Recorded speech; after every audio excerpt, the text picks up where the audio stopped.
안녕하세요. 부동산에 관한 여러분의 베프가 되고 싶은 공인중개사 김혜지입니다. 네, 오늘은 책을 한 권 같이 읽어보려고 합니다. 이게 이토록 뜻밖의 뇌과학, 발음이 좀 어렵죠. 뇌과학입니다. 이 책과 또 같은 저자의 이 책, 감정은 어떻게 만들어지는가, 이 두 책을 읽고서 이 두 책에 대한 이야기를 한번 나눠보려고 합니다. 그러니까 뇌과학 이야기라서 좀 쉽게 읽히는 책은 아닌데 저는 참 재밌게 읽었고요. 그리고 우리 뇌와 감정, 또 우리 자신에 대해서 한번 생각해보는 그런 좋은 시간이 됐습니다. 한번 같이 보시겠습니다. 저자 리사 펠드먼 베럿은 신경과학자, 그 중에서도 정서신경과학자입니다. 뇌과학자인데 감정을 연구하는 정서신경과학자입니다. 이 두 책을 이제 간추려서 이렇게 5가지 주제로 나눠서 이제 오늘 이야기를 해보려고 해요. 뇌는 생각하기 위해 있는 것이 아니다. 뇌는 네트워크다. 당신의 세계는 당신이 구성한다. 감정은 어떻게 만들어지는가? 감정이 세상을 움직인다. 우리는 이때까지 뇌는 생각하기 위해 있는 거라고 생각을 해왔지만 사실 뇌는 그게 아니라 생존하기 위해서 우리 몸을 생존시키기 위해서 이제 진화해왔다는 거죠. 존재한다는 거죠. 우리 몸의 신체 예산, 그 신체 예산이라는 것은 우리가 살아남기 위해서 필요한 에너지가 되겠어요. 전체 에너지.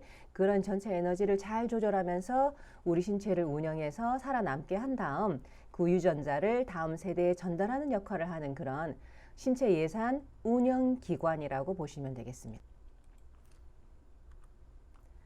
두 번째로 뇌는 네트워크다. 우리 이때까지 뇌가 여기는 감정 담당하는 동물 같은 그런 뇌, 그 위에 인간의 이성뇌 이렇게 이제 삼위일체로 구성되어 있다. 이렇게 알아왔는데 최근에 뇌과학자들이 연구를 해보니까 뇌는 그렇게 생긴 게 아니라는 거죠. 이 뇌는 모든 부분이 1280억 개 정도의 신경세포로 이루어져 있는데 이 신경세포가 전기 배선처럼 다 연결되어 있는 거대한 신경망 네트워크라는 거죠. 그렇게 구성되어 있고 그렇게 작용을 하더라 이런 이야기입니다. 그래서 전자제품을 예를 들자면 우리 이제 TV를 꺼놨을 때도 만약에 플러그가 꽂혀 있으면 항상 5W 정도의 전류가 흐른다고 하잖아요. TV가 언제 온될지 몰라서 TV가 작동할 그런 준비를 하고 있는 거죠. 그렇게 5W의 전류가 항상 소모되고 있다고 하는데 그런 것처럼 우리 뇌는 항상 켜져 있는 상태라고 합니다. 온되어 있는 상태로 배선되어 있는데 만약에 내가 무엇인가를 보면 그 시각에 관련된 세포가 막 활성화가 더 될 것이고 무엇인가를 듣는다면 그 청각에 관련된 세포가 더 많이 활성화되는 것이지 이 전체적으로 다 항상 온되어 있으면서 상호작용을 주고받는다는 거죠. 그렇게 움직이는 네트워크다. 그리고 이 우리 뇌의 네트워크는 혼자서 독야청청하는 것이 아니라 다른 사람의 뇌와도 계속 상호작용을 한다는 거죠. 그래서 서로 플러스 마이너스를 주고받으면서 그렇게 거대하게 네트워킹을 하는 그런 존재다라고 보시면 되겠습니다. 이 3가지 주제로 나눠서 이제 생각을 해봤어요. 어린 뇌는 스스로 세계와 연결한다. 당신의 뇌는 보이지 않게 다른 뇌와 함께 움직인다. 인간은 사회적 동물이다로 나눠서 한번 보겠습니다. 동물의 뇌는 태어나면서부터 이미 완성된 상태로 태어난다고 하면 인간의 뇌는 그렇지 않다는 거죠. 아기의 뇌는 태어나서부터 계속 발전하기 시작해서 25년에 걸쳐서 주요 배선이 마무리가 되면서 이제 성인의 뇌, 사회적 역할을 할 수 있는 그런 성인의 뇌로 발달을 한다고 해요. 그러니까 아기는 처음에 태어났을 때 우리 책에서는 이제 그걸 그 손전등과 스포트라이트로 비유를 해놨어요. 아기의 뇌는 손전등의 상태인 거죠. 관심이 넓게 퍼져 있는 상태. 그러니까 주변에 들리는 모든 것, 보이는 모든 것에 이제 관심이 가는 그런 상태이고 이게 이제 주변의 성인을 보고 또 서로 소통을 하면서 계속 배워나가면서 어느 쪽으로 관심을 집중해야 되고 나머지는 무시해도 좋겠다. 이런 걸 배워나가는 거예요. 그래서 가지치기를 하면서 세부 조정을 계속해서 정말 훌륭한 성인의 뇌로 이제 발달하는데 25년이 걸린다는 거죠. 그렇기 때문에 아기의 뇌가 좋은 성인의 뇌로 발달을 하자면 주변에 이런 소통을 서로 할 수 있고 상호작용을 할 수 있는 좋은 양육자가 필요하다는 거예요. 좋은 양육자와 좋은 사회적 체계가 꼭 필요하다라는 거죠. 저자는 이제 책에서 1960년대 루마니아 고아원에 이제 예를 들어놨어요. 그리고 이제 빈민가의 빈민 이야기를 해놨는데 이렇게 어릴 때 전혀 상호작용을 받지 못한 그런 아기들이 그대로 방치된 그런 아기들이 또 빈민가에서 또 제대로 돌봄을 못 받은 그런 아이들에게 왜 가난과 질병이 대물림되나 하고 봤더니 이게 유전자의 문제가 아니고 뇌의 배선 문제였더라 이 얘기예요. 그러니까 뇌의 배선이 상호작용을 안 해주니까 성인이 옆에서 좋은 성인이 옆에서 상호작용을 안 해주니까 뇌의 배선이 부실하게 이제 완성돼 버린 거죠. 뇌의 배선이 부실해지면 뇌가 하는 일이 신체 예산 조절이라고 말씀을 드렸잖아요. 이 신체 예산 조절에 어려움을 겪게 되는 거예요. 그러다 보면 어느 곳에선가 펑크가 나겠죠. 그 펑크가 바로 질병으로 나오는 거예요. 질병이 걸리면 그러면 이제 의료비 지출도 사회적 손실이 되겠지만 제대로 된 성인 하나를 키워내지 못했기 때문에 또 그만큼의 사회적 손실이 되는 거예요. 이렇게 어린 뇌가 제대로 자라자면 좋은 양육자와 좋은 체계가 필요하다는 이야기고요. 그리고 아까 네트워크 그림에서 본 것처럼 당신의 뇌는 보이지 않게 다른 뇌와 함께 움직인다. 인간은 사회적 동물이라고 우리가 배워왔는데 뇌과학적으로도 그거는 이렇게 증명이 됐다는 거죠. 그래서 우리가 다른 사람과 계속 플러스 마이너스를 주고받고 있기 때문에 다른 사람과 긴밀하고 힘이 되는 관계를 많이 유지하는 것이 아주 도움이 된다는 거죠. 행복한 삶을 사는데. 그리고 이거는 이제 동물도 이런 정도는 할 수 있는데 특이하게 인간은 어떤 특징이 있냐면 말로도 서로를 조절하면서 이런 좋은 예산을 주고받을 수 있다는 거죠. 플러스의 예산을. 멀리 있는 사람에게 전화통화로 위로를 하고 위로를 받을 수가 있고 또 사랑도 표현할 수 있으니까 이게 인간의 특징이고 장점이니까 많이 활용해야 되겠습니다. 그럼 뇌는 네트워크로 움직인다는데 그러면 기억은 어떻게 기억이 됐다가 또 떠올려지는 것일까 한번 생각을 해보겠습니다. 이런 이제 뭐 좋은 기억들이 많이 있죠. 우리 머릿속에 많이 있는데 이런 기억들이 머릿속에 입력이 될 때와 또 떠오를 때 우리가 이제 강화도 여행을 예를 들어서 갔다 왔어요. 갔다 와서 이제 사진을 여러 장 찍어가지고 그걸 인화한 다음에 사진첩에 차례대로 꽂아 놓잖아요. 그럼 다음에 이게 보고 싶으면 한 장을 끄집어내서 딱 보면 완성된 상태의 그림을 보게 되는데 우리의 기억도 그렇게 되는 것인가 하면 그건 아니라고 합니다. 그러니까 뇌가 기억할 만한 정보량이 사실은 너무나 많잖아요. 우리가 늘 무엇인가를 보고 듣고 계속해서 생각하고 하기 때문에 이 모든 것을 다 기억하자면 뇌는 진짜 폭발할 지경이겠죠. 저처럼 오래 살았으면 더 정말 폭발할 지경이겠죠. 그래서 뇌는 기억할 만한 가치가 있는 것만 기억을 한다고 합니다. 그런 것들만 기억을 하는데 그만큼 그것만 해도 너무나 양이 많기 때문에 그걸 압축해서 아주 작게 압축을 해서 제목을 딱 하나 붙여서 강화도 여행 이렇게 붙여서 이게 기억을 한다는 거예요. 그렇게 기억을 했다가 내가 한 1년쯤 지나서 오늘쯤에 갑자기 그 기억이 떠올랐어요. 강화도에서 그때 자전거 타고 놀 때 참 좋았는데 라고 기억을 떠올리면 그러면 뇌는 그 강화도 여행이라는 제목이 붙은 그 기억을 가지고 오는 거죠. 가지고 와서 압축했던 거를 해체를 하고 해체한 거에다가 다른 정보를 막 집어넣어서 기억을 떠올려 주는 거예요. 늘 새로 만들어내는 거예요. 그 기억이. 그러니까 내가 오늘 기억할 때와 1년 뒤에 기억할 때, 10년 뒤에 기억할 때 이 기억을 만들어내는 신경세포는 다 다르다고 합니다. 다르지만 이제 그 같은 결과를 만들어내는 거죠. 그러니까 한마디로 말하자면 기억이란 사진첩에서 사진 하나를 딱 꺼집어내는 것처럼 완성된 상태가 아니라 항상 새롭게 만들어지는 것이다 라고 보시면 되겠습니다. 그러니까 네 기억이 맞네, 내 기억이 맞네 라고 서로 싸운다거나 내 기억이 너무나 정확하다고 주장할 수가 없다는 거죠. 그렇다면 기억은 이런 식으로 새로 만들어진다고 하는데 그러면 나머지 지각들 우리가 보고 듣는 것은 또 어떻게 되는 것일까? 그 과정은 어떻게 되는 것일까? 한번 보겠습니다. 당신의 세계는 당신이 구성한대요. 한번 보겠습니다. 먼저 이 그림을 한번 보시고 이게 무슨 그림일까 한번 유추를 한번 해보세요. 요 뒤에 있는 흐릿한 이런 줄들은 이제 책을 사진 찍은 것이라 이제 그 뒷페이지에 글자가 나온 거니까 이거는 상관하지 마시고요. 하얀 바탕에 이런 얼룩이 있는데 아마 흑백이 바꿔져서 인화가 되지 않았을까 싶어요. 이 그림이 무엇일까 한번 유추를 한번 해보세요. 요걸 한번 보시고 다시 한번 보실게요. 다시 한번 보시면 요 부분이 날개구나. 그리고 여기 머리, 가슴, 이게 등에 있는 무늬구나. 이렇게 이제 좀 짐작이 가시죠. 이렇게 우리가 무엇인가를 볼 때는 그림을 그대로 보는 것이 아니라 뇌가 알고 있는 그런 경험, 개념을 바탕으로 보게 된다는 거예요. 그러니까 내가 보는 것, 내가 듣는 것 모두가 원소리, 원그림으로 완성된 채로 나한테 들어오는 게 아니라 뇌가 갖고 있는 지식과 경험을 토대로 재구성한 것을 우리는 보고 듣게 된다는 거죠. 신기하죠?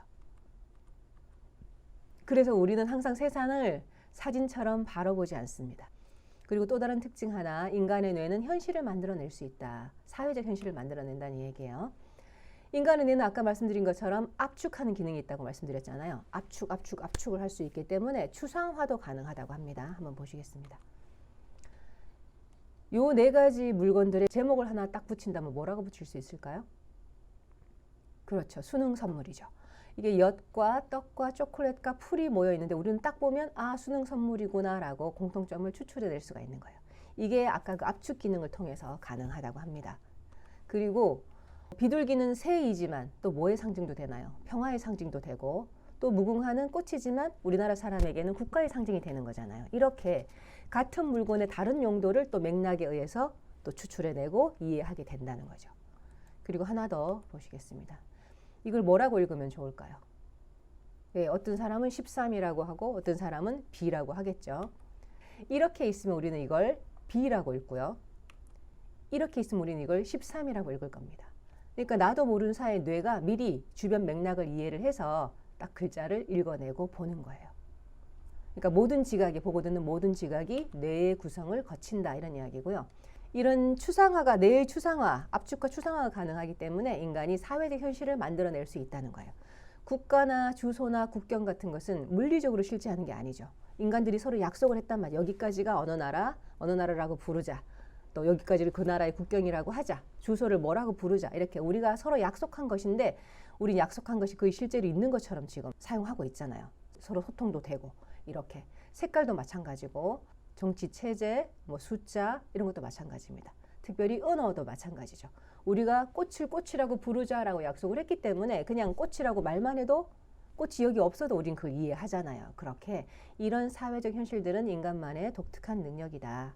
그런데 이렇게 인간이 사회적 현실을 만들 수 있는 능력이 있기 때문에 또 사회적 현실에 대한 책임감도 느껴야 된다는 거예요. 저자는 그걸 강조하셔요. 우리가 만들어내는 사회적 현실이 우리가 사는 세상이 되는 것이고 또 후손에게 물려주는 세상이 되는 거잖아요.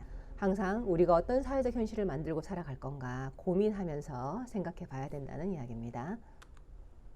그렇다면 지각은 이렇게 뇌의 재구성을 통해서 보고 듣게 된다는데 감정은 어떻게 되는 걸까? 감정도 만들어진다고 합니다. 어떻게? 감정도 사회적 실제다. 우리는 뇌가 믿는 대로 느낀다. 그리고 정동이 실제한다. 이런 이야기 또 한번 해보겠습니다. 감정은 사회적 실제다. 먼저 보실게요. 이 사람이 느끼고 있는 감정은 뭘까요? 어찌 보면 분노인 것 같기도 하고 또 어찌 보면 하여튼 항의를 하고 있는 듯한 분노나 고통인 듯한 이런 얼굴인데 실제 사진을 보면 이렇습니다. 세레나 윌리엄스가 기뻐서 포효하는 거죠. 그러니까 이건 환희라고 부를 수가 있을 텐데 그냥 이 얼굴만 보면 다른 감정이 느껴지는 거죠. 그러니까 지금까지 뇌과학자들은 감정에 지문이 있다라고 생각을 해왔어요. 그러니까 어떤 표정이나 어떤 상황을 보고 느끼는 감정은 시대를 초월해서 공간을 초월해서 늘 같다. 그러니까 감정에는 딱 그 알맞은 이름이 있다 하는 게 이제 지문이 있다는 이야기인데 최근에 뇌과학자들이 연구를 해보니까 그게 아니더라는 거예요.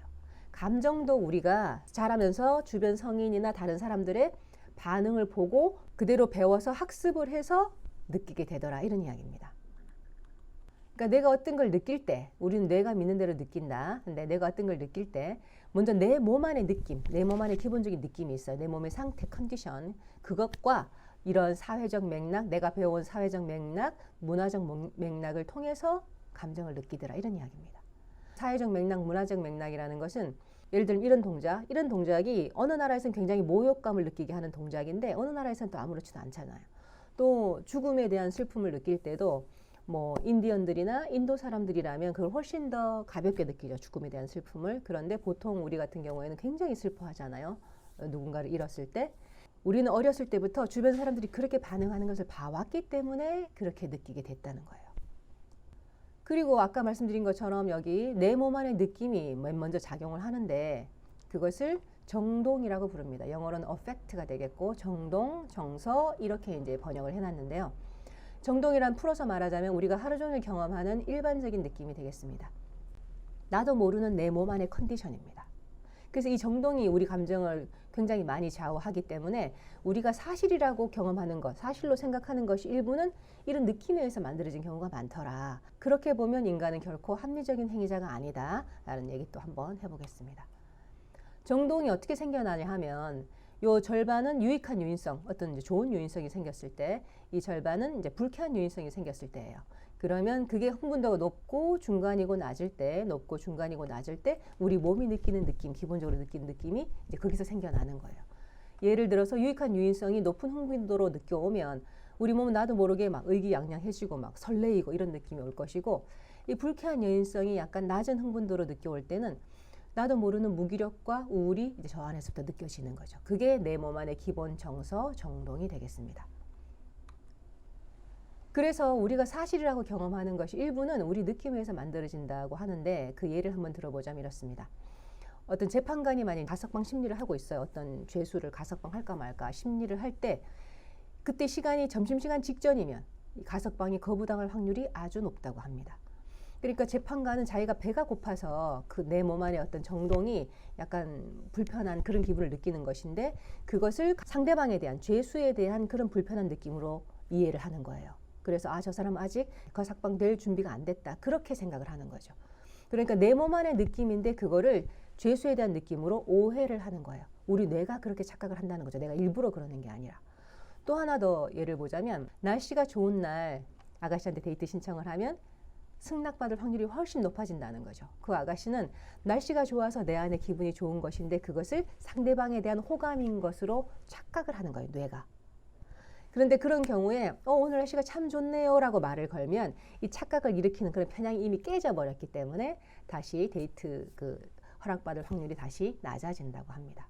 이렇게 우리는 항상 내 몸 안에 정동이라는 안경을 끼고 그런 필터링을 거쳐서 어떤 감정을 느끼기 때문에 인간이 결코 합리적일 수가 없다는 거예요. 모든 생각이나 행동이. 그러니까 인간은 결코 합리적인 행위자가 아니다. 그러면 이 정동이 감정을 또 움직이고요. 정동이 감정을 좌우하고 감정이 세상을 움직이는데 감정에 휘둘리지 않는 삶을 살자면 어떻게 하면 좋을까 한번 생각을 해보겠습니다. 감정이 먼저 정동이라는 필터링을 거쳐서 나온다고 했잖아요. 그러니까 그 정동을 잘 관리하는 것이 아주 도움이 되겠죠. 그래서 신체 예산을 잘 관리해야 정동이 좋아진다는 거죠. 우리가 알고 있는 잘 먹고 운동하고 잘 자고 베풀고 감사하기 이런 것들이 내 안의 정동을 잘 관리하는 데 도움을 주고요. 그러면 좋은 감정이 나오겠죠. 아무래도. 그리고 감정 지능 높이기도 연습해보면 도움이 된다고 합니다. 그 새로운 감정 개념을 획득하고 예리하게 연마하자 하는 것은 이렇습니다. 경상도 남자가 집에 오면 딱 3마디 한다고 하잖아요. 뭔가요? 아는, 밥 먹자, 자자 이렇게 3마디 한다고 하는데 감정도 이렇게 몇 마디로 그냥 표현해버리는 분들이 많죠. 기분 나빠, 기분 좋아, 짜증나 이렇게만 표현하는 그런 분들이 많은데 이렇게 뭉뚱그려서 표현을 해주고 생각을 하면 뇌는 항상 이제 대응을 그 상황에 대응을 하려고 뇌는 준비를 할 거잖아요. 근데 내가 그냥 기분 나빠라고 했으면 뇌는 왜 기분이 나쁜지를 먼저 표적을 찾아 들어가요. 계속 표적을 세분화해야 되기 때문에 계속 찾아 들어가는 수고를 해야 되는 거예요. 이래서 기분이 나쁘구나 라고 이렇게 기분이 나쁜 거구나 라고 표적을 세분화해서 들어가야 이제 대응 방안이 나올 거니까 이렇게 세분화에 들어가는 에너지가 소모가 된다는 거예요. 그러니까 내가 그런 경우에 조금 더 구체적으로 생각하고 표현을 해주면 오늘 날씨가 좀 흐려서 그런가 좀 우울하고 외로운 것 같아 이렇게 표현을 해주면 뇌가 이까지 찾아 들어가는 에너지 소모가 훨씬 줄고요. 내가 그런 식으로 표현을 한다면 나와 대하는 상대방이 나의 감정을 더 잘 이해하고 공감을 해주겠죠. 공감과 소통에도 훨씬 더 도움이 되겠죠. 그리고 우리 뇌는 단어를 중심으로 개념을 형성하고 그 개념을 형성으로 많은 것들을 이제 작용을 하기 때문에 이렇게 많은 개념들을 갖고 있는 것이 아주 도움이 되는 거예요. 그러니까 내가 이때까지 써보지 않은 그런 감정 개념을 예리하게 느끼고 많이 사용하는 것이 여러 가지로 도움이 됩니다. 그리고 두 번째로 감정의 재범주어도 아주 중요하다. 재범주어라는 것은 카테고리를 다시 바꿔준다는 거예요. 예를 들면 이런 식이죠. 제가 만약에 이제 어떤 발표를 하려고 준비를 하고 있어요. 그런데 그런 경우에 막 밑에서 벌써 단상 밑에서 막 심장이 쿵쾅쿵쾅 뛰기 시작하겠죠. 한 10분 전부터 뛰기 시작하면 막 먼저 불안감이 엄습하는 거예요. 내가 준비가 제대로 안 돼가지고 막 이 불안해서 심장이 막 뛴다. 올라가서 망칠 것 같아. 어떡해. 이렇게 이제 생각이 들 텐데 그 순간에 의식적으로, 의도적으로 감정을 바꿔주라는 거죠. 범주를. 부정해서 긍정적인 것으로. 아니야. 나 준비 충분히 했고, 잘할 수 있어. 내가 올라가서 잘하고 싶어서 지금 흥분해서 심장이 뛰는 거야. 이렇게 의도적으로 감정의 범주를 바꿔주라는 거예요. 이게 처음에 뭐 한두 번 한다고 그게 바로 되지는 않겠지만 자꾸 연습하면 된다고 합니다. 도움이 된다고 합니다. 그러니까 그런 경우 감정이 막 휘몰아칠 때 이거 한번 해보세요. 이렇게 보면 뭐 우리의 지각도 감정도 모두 뇌의 과정은 뇌의 구성을 거친다고 하잖아요. 그렇다면 이런 모든 지각들은 사실 추측일 뿐이다라고 얘기할 수 있겠죠. 그러니까 아까 재판관의 이야기도 해드렸지만 배신원도 편견이 있을 수 있고 목격자도 기억의 왜곡이 있을 수가 있어요. 그 목격자의 기억의 왜곡에 대해서 한번 예를 들어보자면 이렇습니다. 1975년 오스트레일리아에서 끔찍한 강간 사건이 있었대요. 그런데 이제 그 강간의 피해자가 나 범인의 얼굴을 분명히 봤다. 그러면서 한 사람을 지목을 한 거죠. 유명한 교수였는데 분명히 저 사람이다. 해서 이제 그 사람을 잡아왔대요. 잡아왔는데 그 사람을 조사를 해보니 그때 정말 정확한 알리바이가 있었던 거예요. 분명한 알리바이가. 어떤 기장과 누구하고 인터뷰를 하고 있었대요. 그러니까 이 사람은 이제 의심선상에서 벗어났죠. 그러면 왜 피해자는 이 사람의 얼굴 100% 이 사람이라고 확신을 했을까라고 조사를 해보니까 이 피해자가 강간을 당하는 그 시점에 TV가 켜져 있었던 거예요. 그 TV에서 그 사람이 유명한 교수니까 나와서 강연을 하고 있었던 거죠. 그러니까 이 피해자는 너무나 끔찍한 그 순간에 그 TV에서 본 얼굴이 오버랩이 되면서 완전히 기억이 왜곡해서 이제 각인이 돼버린 거예요. 이렇게 우리가 100% 봤다, 100% 안다 라고 하는 것들은 사실은 우리 뇌가 일으키는 추측일 수 있어요. 그래서 확실성의 속박에서 벗어나자. 나 분명히 봤어. 나 분명히 알아. 아니야, 그게 진실이야. 라고 지나치게 주장하거나 확신하지 않는 것이 바람직한 태도겠죠. 예. 나이가 들면 시간이 나이만큼의 시속으로 흘러간다고 하잖아요. 그러니까 뇌 공부를 해보니까 그걸 더 잘 이해하게 됐어요. 뇌는 정말 기억할 만한 가치가 있는 것만 기억을 한다는데 우리의 일상이라는 것이 저 같으면 그냥 사무실 집 왔다 갔다 하고 먹고 자고 일하고 먹고 자고 일하고의 반복이니까 내가 제목 붙여서 기억할 만한 건수가 없는 거예요. 그러니까 그냥 1년도 그냥 훅 간 것 같고 10년도 그냥 훅 간 것 같고 이런 느낌이 드는 거죠. 그러니까 지금부터라도 내가 제목을 붙여서 기억할 만한 건수가 많은 날들, 그래서 시간이 더디 가고 야무지게 간다고 느끼는 그런 날들 보내도록 노력해 보려고 합니다. 네, 여러 가지로 바쁘시겠지만 이런 책들도 한번 읽어보시라고 권해드리면서 지금까지 여러분의 부동산 베프 공인중개사 김혜주였습니다. 감사합니다.